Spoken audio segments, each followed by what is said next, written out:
Hello students, आज हम लोग पढ़ेंगे क्लास 12th के chapter 4th moving charges and magnetism में जो हम लोग ने पढ़ा था पहले सोलेनॉइड, उस पे बेस्ड एग्जांपल और force between parallel conductors, parallel current carrying conductors, उस पे बेस्ड एग्जांपल को। तो देखिए सोलेनॉइड क्या होता है। सोलेनॉइड हम लोग का एक कुछ ऐसा अरेंजमेंट होता है जैसे कि आपने स्प्रिंग देखी होगी, ठीक है। तो स्प्रिंग में क्या होता है, ऐसा ऐसा वायर वाउंड रहता है, ठीक है। तो सोलेनॉइड भी कुछ ऐसा ही अरेंजमेंट होता है जिसमें कि हमारे पास एक वायर होती है जिसको कि हेलिकल शेप में इस तरीके से घुमाया जाता है, ठीक है। और ये कुछ इस तरीके से घुमाए जाते हैं कि इन हर एक जो राउंड है उसका रेडियस सेम रहता है, ठीक है। तो उसी पे हम लोग ने अपने पिछले लेक्चर्स पे डिस्कस किया था कि अगर हमारे पास एक सोलेनॉइड हो और वो कैसी हो, लॉन्ग सोलेनॉइड, कैसी हो, लॉन्ग सोलेनॉइड, उस केस पे जो मैग्नेटिक फील्ड होती है वो सोलेनॉइड के अंदर बहुत स्ट्रांग होती है और उसके कंपैरिजन में इस जगह पर मैग्नेटिक फील्ड बहुत वीक होती है। तो हम लोग ये मानते हैं कि सोलेनॉइड, एक लॉन्ग सोलेनॉइड के अंदर जो मैग्नेटिक फील्ड होती है वो यूनिफॉर्म नेचर की होती है और बाहर कोई मैग्नेटिक फील्ड प्रेजेंट नहीं होती। ये हमारा अप्रोक्सीमेशन था लॉन्ग सोलेनॉइड का, ठीक है। तो लॉन्ग सोलेनॉइड का जो अब हम किस सोलेनॉइड को लॉन्ग कहेंगे, बात ये आती है। तो लॉन्ग सोलेनॉइड हम उस सोलेनॉइड को कहेंगे जिसमें कि अगर सोलेनॉइड का जो रेडियस है, ठीक है, सोलेनॉइड का जो रेडियस है, मान लीजिए वो आर है, वो छोटा हो इस सोलेनॉइड की लेंथ से, ठीक है। कितना छोटा हो, काफी छोटा हो। तो इसी चीज को हमें इस एग्जांपल के थ्रू समझना है कि हम कितने छोटे को कह सकते हैं कि ये एक लॉन्ग सोलेनॉइड की कैटेगरी में आएगा, यानी कि उसका रेडियस कितना छोटा होना चाहिए उसकी लेंथ से, या फिर उसका जो लेंथ है वो कितना बड़ा होना चाहिए उसके रेडियस से, कि हम उसको लॉन्ग सोलेनॉइड कहेंगे। तो सिंपल सी बात यह है कि जो रेडियस और लेंथ है उसका ऑर्डर डिफरेंट होना चाहिए। यानी कि अगर ये हम लोग जो उसका रेडियस ले रहे हैं वो लेट अस सपोज 1 सेंटीमीटर ले रहे हैं, तो जो उसकी लेंथ होनी चाहिए वो हम लोग की 1 मीटर हो सकती है, ठीक है। तब ये वाला जो अप्रोक्सीमेशन है वो वर्क करेगा। तो बस अभी इसी को देखते हैं कि क्या क्या हमारे पास अप्रोक्सीमेशन है और कैसे इनको इस्तेमाल हमें करना है। क्लियर। तो देखिए एक हमारे पास एग्जांपल में क्या दिया हुआ है, a solenoid of length 0.5 metre has a radius of 1 centimetre and is made up of 500 turns, it carries a current of 5 ampere. What is the magnitude of magnetic field inside the solenoid? हमें बताना है कि ये जो solenoid है उसके अंदर magnetic field का जो मैग्नीट्यूड है वो कितना है। तो हमें मैग्नीट्यूड बताना है, डायरेक्शन अभी हमें नहीं बतानी, बट हम उसको भी आसानी से फाइंड कर सकते हैं किसकी हेल्प से, by the help of right hand thumb rule. Clear. तो यहां पर जो हमारे पास सोलेनॉइड है इसमें देखिए उसकी लेंथ कितनी दी हुई है, 0.5 मीटर्स, और जो उसका रेडियस दिया हुआ है वो कितना दिया हुआ है, 1 सेंटीमीटर। क्लियर।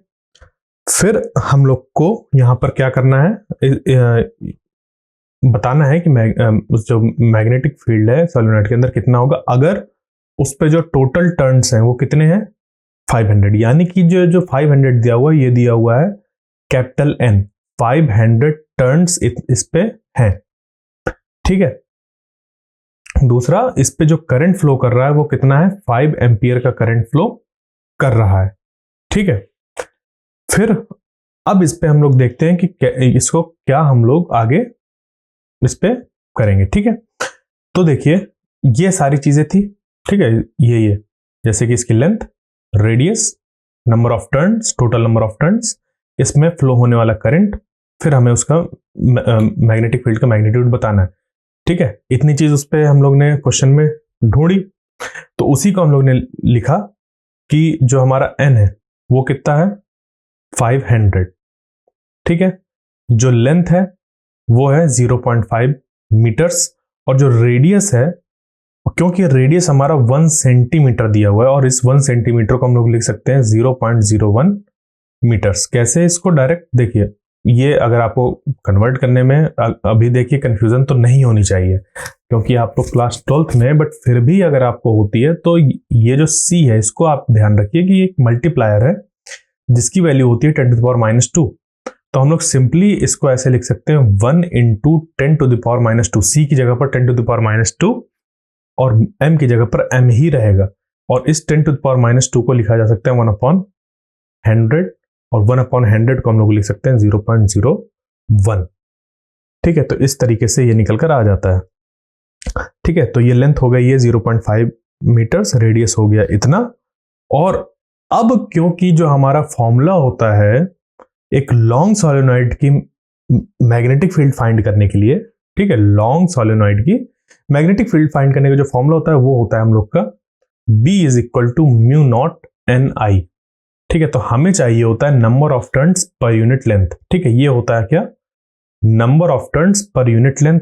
तो इसको फाइंड करने के लिए क्या किया जाएगा, हम लोग यहां पर सिंपली इस्तेमाल करेंगे इसका यही वाला फॉर्मूला।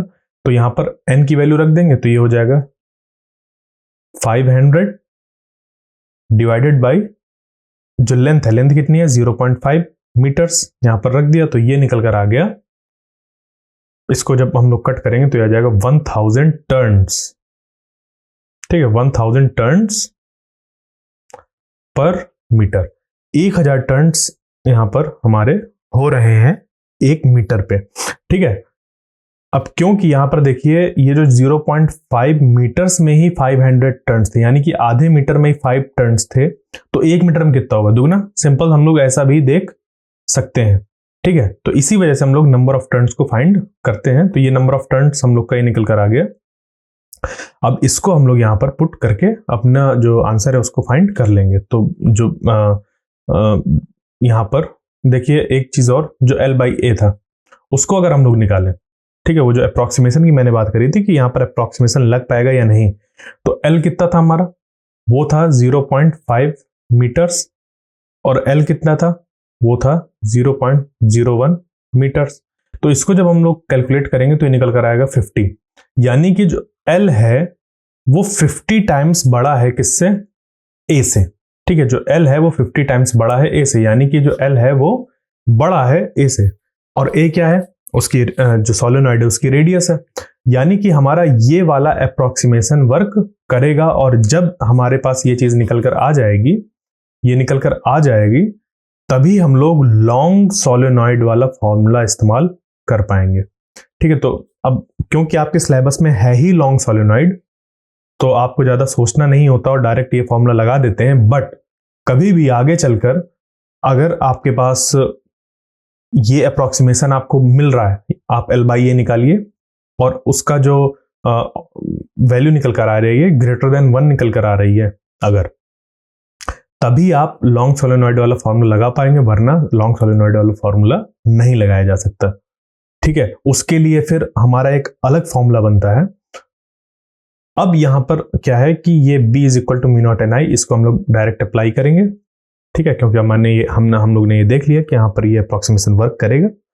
तो μ0 की वैल्यू होती है 4.2 × 10⁻⁷, n हो गया 10⁻3, 1000 निकाला था ना। ठीक है, 1000 टर्न्स पर मीटर, तो n की वैल्यू ये 10⁻3 हो गई, और I 5 एम्पियर करंट था वो पुट कर दिया। इससे हम लोग का मैग्नेटिक फील्ड की वैल्यू निकल कर आ गई कितनी, 6.28 × 10⁻³ टेस्ला। ठीक है, 6.28 × 10⁻³ टेस्ला, ये उस मैग्नेटिक फील्ड का मैग्नीट्यूड है जो कि प्रेजेंट है इस लॉन्ग सोलेनॉइड के अंदर। और ये लॉन्ग सोलेनॉइड है, तभी हम लोग ये फॉर्मूला लगा पा रहे हैं। और ये लॉन्ग सोलेनॉइड है, हमें ये कहां से पता चल रहा है, ये पता चल रहा है इस अप्रोक्सीमेशन को देख के। L/A की वैल्यू हम लोग ने निकाली, ये >1 निकल कर आ रही है, तो पता चल गया कि L जो है वो >A है, और 1 से बहुत ज्यादा ये वैल्यू है 50, यानी कि L मच >A है। ठीक है, तब हम लोग ये लॉन्ग सोलेनॉइड वाला अप्रोक्सीमेशन लगाकर इस तरीके से इसको सॉल्व कर लिया।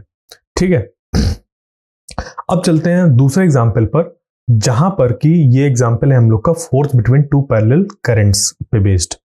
ठीक है, तो एम्पियर को डिस्कस करते हुए एक बात बताई थी कि जो हम लोग 1 एम्पियर यूनिट डिफाइन करते हैं, वो 1 एम्पियर यूनिट को हम लोग इस तरीके से डिफाइन करते हैं। सबसे पहले लेते हैं 2 करंट कैरिंग कंडक्टर्स, ठीक है, 2 लॉन्ग करंट कैरिंग कंडक्टर्स, और उनके बीच में जो डिस्टेंस रखते हैं वो रखते हैं 1 मीटर का, ठीक है। इनके बीच की जो डिस्टेंस रखते हैं वो रखते हैं 1 मीटर का। और ये जो वायर्स हैं, ठीक है, ये जो स्ट्रेट करंट कैरिंग वायर्स हैं, ये होती है हमारी लॉन्ग। अब यहां पर फिर से लॉन्ग शब्द आया, यानी कि फिर से अप्रोक्सीमेशन है, ये इनफाइनाइटली साइज ले रहे हैं, यानी कि इनका जो रेडियस होगा, ठीक है, ये जो इन वायर्स का क्रॉस सेक्शन एरिया होगा, मान लीजिए कि ऐसी वायर्स हैं ये, तो इनका क्रॉस सेक्शन एरिया, अगर ये इनका रेडियस r है, ठीक है, इनका रेडियस कितना है, r है अगर, ठीक है, ये जो वायर्स है इनका रेडियस r है अगर, तो r की जो वैल्यू होनी चाहिए बहुत बहुत कम होनी चाहिए इनकी लंबाई से, इनकी लंबाई से ये बहुत कम होनी चाहिए, ठीक है, यानी कि नेग्लिजिबल होना चाहिए इनका क्रॉस सेक्शनल एरिया। तभी हम लोग जो 1 एम्पियर है उसको डिफाइन कर पाते हैं, ठीक है। और इस तरीके से हम लोग डिफाइन करते हैं कि 2 पैरेलल करंट कैरिंग कंडक्टर्स लिए, उनमें हम लोग जो डिस्टेंस रखते हैं उनके बीच की वो रखते हैं 1 मीटर्स, और ये वाला अप्रोक्सीमेशन लेते हुए ही ये वायर्स की लेंथ लेते हैं। फिर उसके बाद इनमें अप्लाई करते हैं सेम डायरेक्शन में करंट, ठीक है, क्या करते हैं, सेम डायरेक्शन में करंट अप्लाई करते हैं, और इन दोनों करंट की जो वैल्यू होती है वो सेम रखते हैं, और तब तक बढ़ाते रहते हैं, तब तक बढ़ाते रहते हैं जब तक कि इनके बीच में अट्रैक्टिव फोर्स ना लगे। क्या ना लगे, मतलब अट्रैक्टिव फोर्स तो लगेगा ही जब सेम डायरेक्शन में करंट होंगे, ठीक है, सेम डायरेक्शन में करंट होते हैं तो जो फोर्स होता है वो अट्रैक्टिव होता है, ठीक है।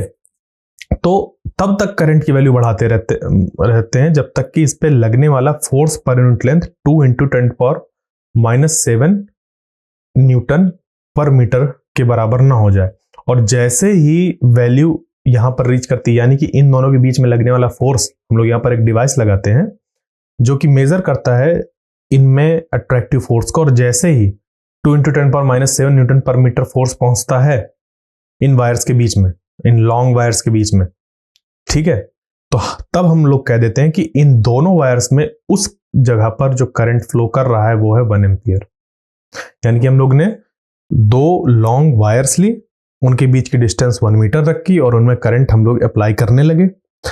करंट दोनों में सेम रखते हैं और बढ़ाते रहते हैं, बढ़ाते रहते हैं, बढ़ाते रहते हैं, और तब तक बढ़ाते हैं जब तक कि इन दोनों के बीच में लगने वाला फोर्स पर यूनिट लेंथ इतना ना हो जाए। और जैसे ही इतना होता है तब कह देते हैं कि इन दोनों में जो करंट फ्लो कर रहा है वो 1 एम्पियर करंट फ्लो कर रहा है, ठीक है। इस क्वांटिटी को याद रखिएगा, ये जो अभी मैंने बताया, force per unit length 2 × 10⁻⁷ Newton पर मीटर, ठीक है, इसको याद रखिएगा। अब चलते हैं आगे इस पे बेस्ड एग्जांपल को। तो देखिए, the horizontal component of the earth's magnetic field at a certain place is 3 × 10⁻⁵ tesla. किसी जगह पर जो अर्थ की मैग्नेटिक फील्ड है वो कितनी है, 10⁻⁵ टेस्ला है। And the direction of the field is from the geographic south to the geographic north, ठीक है। यहां पर इन्होंने कहा कि अर्थ की हॉरिजॉन्टल कंपोनेंट जो है मैग्नेटिक फील्ड का किसी जगह पर वो इतना है, ठीक है। तो देखिए, अर्थ में हम लोग क्या करते हैं, ये देखते हैं कि अर्थ की अपनी एक मैग्नेटिक फील्ड होती है, और किसी जगह पर अर्थ की मैग्नेटिक फील्ड का जो हॉरिजॉन्टल कंपोनेंट है वो इतना है, ठीक है। अब हॉरिजॉन्टल कंपोनेंट से क्या मतलब है, इसको और अच्छी तरीके से डिफाइन करेंगे जब हम अपने अगले चैप्टर में पहुंचेंगे, जहां पर कि हमें अर्थ मैग्नेटिज्म पढ़ना होता है। तो उस जगह पर horizontal component of earth magnetic field को अच्छी तरीके से डिफाइन करेंगे। बट अभी के लिए आप ऐसा समझ सकते हैं कि अगर हमारे अर्थ को हम ऐसे माने कि एक इस तरीके से सरफेस है, तो इसी के जस्ट पैरेलल कंपोनेंट जो मैग्नेटिक फील्ड का होगा वो हम बात कर रहे हैं किसकी, कि किसी जगह पर जो इस मैग्नेटिक फील्ड की वैल्यू है वो कितनी है, 3 × 10⁻⁵ टेस्ला है। क्लियर, ये यहां है, यहां पर चीज, ठीक है। उसके बाद जो इसकी डायरेक्शन होती है वो होती है ज्योग्राफिक साउथ से ज्योग्राफिक नॉर्थ की तरफ। ये बहुत इंटरेस्टिंग चीज होती है कि अर्थ की जो मैग्नेटिक फील्ड है वो साउथ से निकलती है और नॉर्थ से एंटर करती है और इस तरीके से लूप फॉर्म करती है। ठीक है, जो अर्थ की मैग्नेटिक फील्ड होती है वो क्या होती है, नॉर्थ से ना निकलकर साउथ से निकलती है, साउथ पोल की तरफ से निकलती है और ये नॉर्थ की तरफ से एंटर करती है। जबकि बाकी जो मैग्नेट्स होते हैं उनमें जो मैग्नेटिक फील्ड होती है वो नॉर्थ से निकलती है और साउथ से एंटर करती है और ऐसे कंप्लीट लूप फॉर्म करती है। ठीक है, तो एक ऑर्डिनरी मैग्नेट और अर्थ की मैग्नेटिक फील्ड का जो डायरेक्शन होता है वो जस्ट अपोजिट होता है। और ये क्यों होता है इसको भी हम लोग अपने नेक्स्ट चैप्टर में पढ़ेंगे जब अर्थ की मैग्नेटिज्म के बारे में बात करेंगे। बट अभी के लिए इस चीज को हम लोग लेकर चलेंगे कि जो अर्थ है, अर्थ की मैग्नेटिक फील्ड साउथ से निकल रही है और नॉर्थ से एंटर कर रही है। ठीक है, तो यहीं पर हम मान सकते हैं कि लेट अस सपोज ये जो मैग्नेटिक फील्ड है वो कहीं इस जगह पर बात हो रही है, तो यहाँ पर जो मैग्नेटिक फील्ड की डायरेक्शन है वो इस तरफ है और यहाँ पर इंसान भी इस तरफ यहाँ पर कहीं खड़ा है। ठीक है, या कुछ भी है, सरफेस हम लोग की इस तरीके से है। ठीक है, सरफेस को कैसे देखेंगे, यहाँ पर टेंजेंट ड्रॉ करके, तो सरफेस ऐसी है और इसी के पैरेलल यहाँ पर एक कंपोनेंट है इस अर्थ की मैग्नेटिक फील्ड का जो कि अर्थ की horizontal component of magnetic field कहलाएगी। ठीक है, और उसकी वैल्यू कितनी है, 10 to 10⁻⁵ टेस्ला। बस इतना अभी यहाँ पे हमें जरूरी है। उसके बाद फिर क्या दिया हुआ है, a very long straight conductor is carrying a steady current of 1 ampere. एक बहुत लंबा स्ट्रेट कंडक्टर है, बहुत लंबा स्ट्रेट कंडक्टर।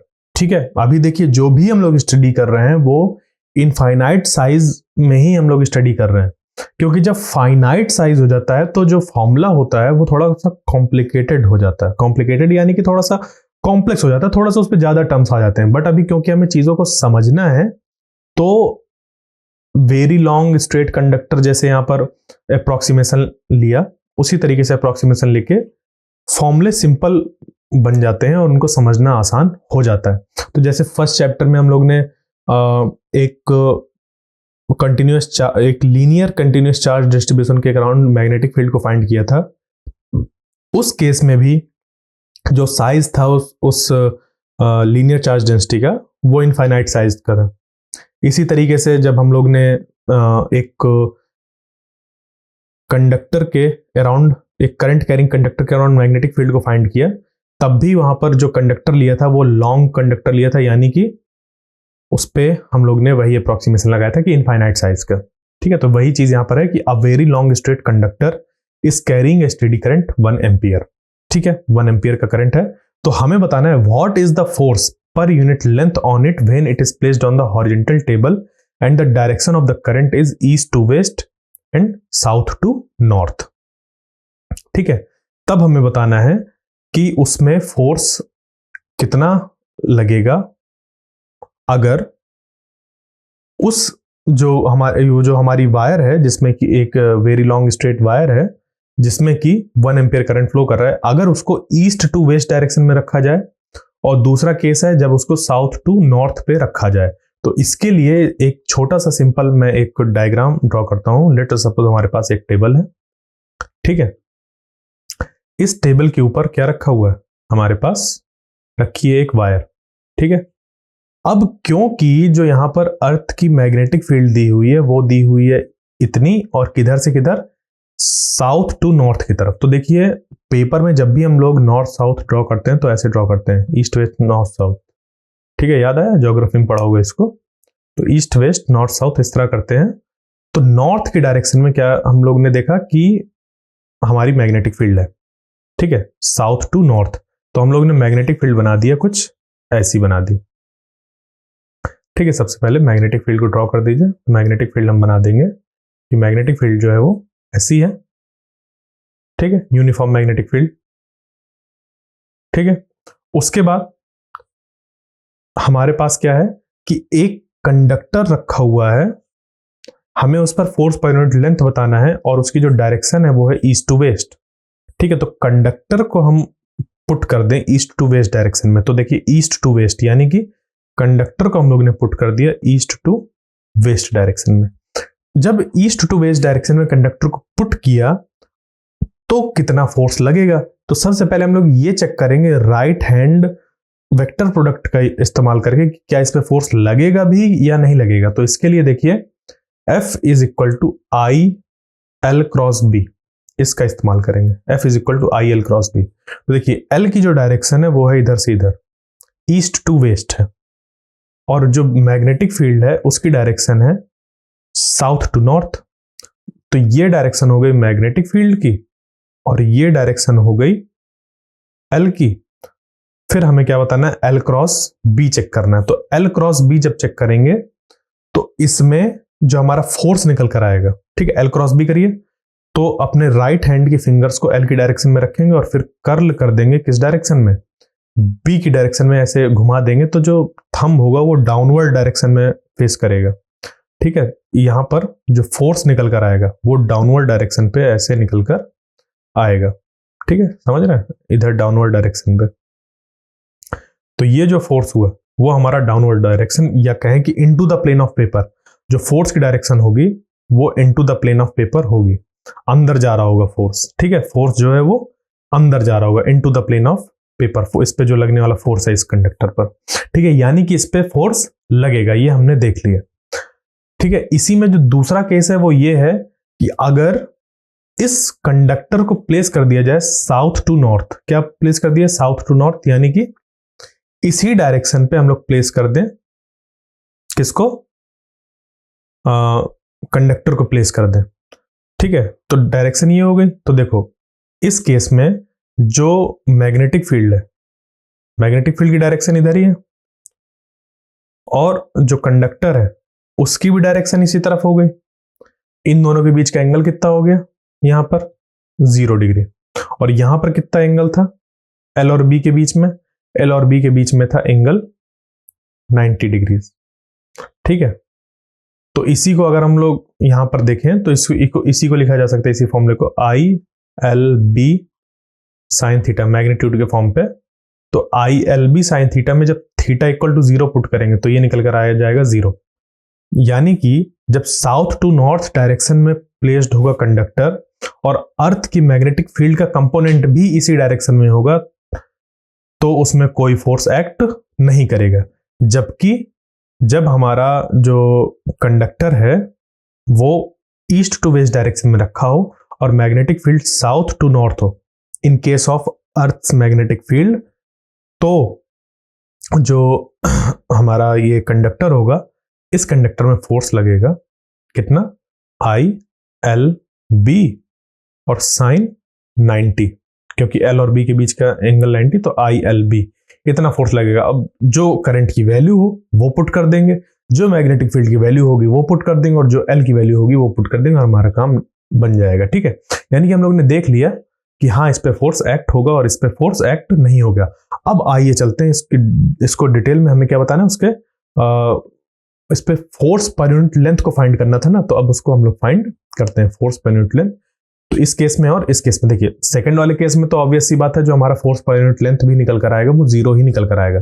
जब फोर्स ही 0 है तो फोर्स पर यूनिट लेंथ भी 0 ही निकल कर आएगा। तो हम लोग ने बी वाला तो सॉल्व कर ही लिया, अब ए वाले को भी सॉल्व कर लेते हैं, उसका जो आंसर है उसको निकाल लेते हैं। तो देखिए क्या करेंगे, हम लोग जानते हैं एफ जो होता है वो होता है I L B sine theta. एक करंट कैरिंग कंडक्टर जो कि किसी मैग्नेटिक फील्ड बी में रखा हो, उसमें लगने वाला फोर्स का फॉर्मूला ये होता है, और फोर्स पर यूनिट लेंथ हमारा यहीं से बन जाएगा F is equal to F upon L. ठीक है, तो L को जब डिवाइड कर देंगे तो ये बन जाएगा आई बी साइन थीटा। ये निकल कर आ गया किसका formula, force per unit length का। ये निकल गया किसका, फोर्स पर यूनिट लेंथ का फॉर्मूला निकल कर आ गया।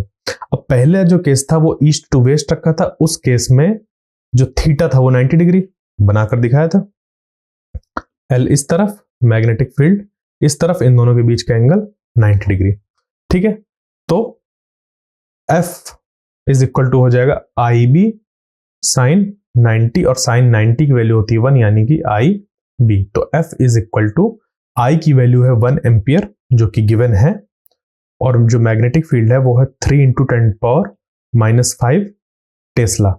तो ये बन जाएगा 3 × 10⁻⁵ न्यूटन पर मीटर।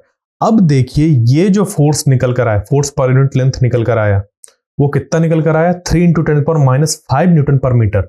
और जब हमारे पास दो ऐसे पैरेलल कंडक्टर्स रखे हुए थे और उस पर 1 एम्पियर करंट फ्लो कर रहा था, उस केस में जो फोर्स ये इस पे लगा रहा था, जिस फोर्स से मतलब इसको अट्रैक्ट कर रहा था, और जिस फोर्स से ये वाला कंडक्टर इसको अपनी तरफ अट्रैक्ट कर रहा था, इनमें जो फोर्स पर यूनिट लेंथ निकल कर आ रहा था वो था 2 × 10⁻⁷ न्यूटन पर मीटर।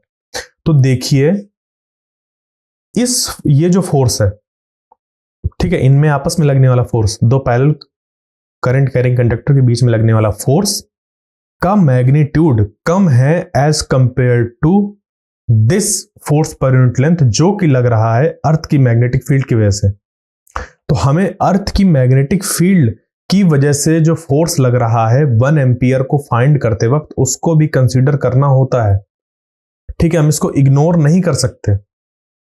हमें इसके लिए सुटेबल इंतजाम करने होंगे। जब हम लोग 1 एम्पियर को डिफाइन कर रहे हों तब हम ये नहीं कह सकते कि अर्थ की मैग्नेटिक फील्ड को नेग्लेक्ट कर दें कि अर्थ की मैग्नेटिक फील्ड है ही नहीं और हम अपना कैलकुलेशन कर लें। नहीं कर सकते। क्यों नहीं कर सकते? क्योंकि अर्थ की मैग्नेटिक फील्ड की वजह से जो एक कंडक्टर पे फोर्स लग रहा है वो इतना न्यूटन पर मीटर का लग रहा है, जो कि ज्यादा है इन दो कंडक्टर्स के बीच में आपस में लगने वाला फोर्स से, ठीक है। तो उस वजह से 1 एम्पियर को डिफाइन करते हुए जो चीजें हैं वो गड़बड़ हो सकती हैं।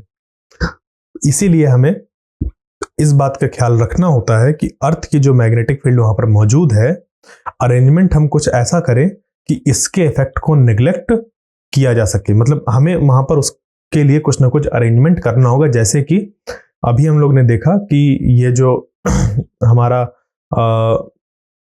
फोर्स निकल कर आ रहा है, ये तब निकल कर आ रहा है जब इन कंडक्टर्स को हम लोग ने रखा था किधर? ईस्ट टू वेस्ट डायरेक्शन में। यानी कि ये जो कंडक्टर्स रखे हुए थे, कैसे रखे हुए थे? ईस्ट टू वेस्ट, ठीक है, ईस्ट टू वेस्ट डायरेक्शन पे ये इतना फोर्स निकल कर आ रहा था, ठीक है। तो इन कंडक्टर्स को हम लोग ईस्ट टू वेस्ट डायरेक्शन पे रखने की बजाय अगर रख दें किधर? South to north. किस पे? साउथ टू नॉर्थ डायरेक्शन पे रख दें अगर, तो उस केस में जो थीटा होगा वो कितना हो जाएगा? 0 हो जाएगा। और जो फोर्स पर यूनिट लेंथ लगेगा अर्थ की मैग्नेटिक फील्ड की वजह से उन कंडक्टर्स पे वो लगने लगेगा 0, जिससे कि हमारा जो कैलकुलेशन है 1 एम्पियर का, उसमें किसी भी तरीके का अर्थ की मैग्नेटिक फील्ड का इफेक्ट नहीं पड़ेगा। फिर जाकर हम लोग सही तरीके से 1 एम्पियर को डिफाइन कर सकते हैं। ये बात क्लियर हुई? तो ये एग्जांपल बहुत इंपॉर्टेंट है 1 एम्पियर को कैसे कैलकुलेट करते हैं उसको समझने के लिए, साथ ही में फोर्स पर यूनिट लेंथ को कैसे कैलकुलेट करते हैं उसके लिए। तो आई होप जो आज का लेक्चर था वो आपको समझ पे आया होगा, और ये भी समझ पे आया होगा कि जो यहाँ पर हम एग्जाम्पल्स को डिस्कस किए हैं उसमें किस तरीके से फॉर्मूले को यूज करना है। तो नेक्स्ट लेक्चर तक के लिए थैंक यू।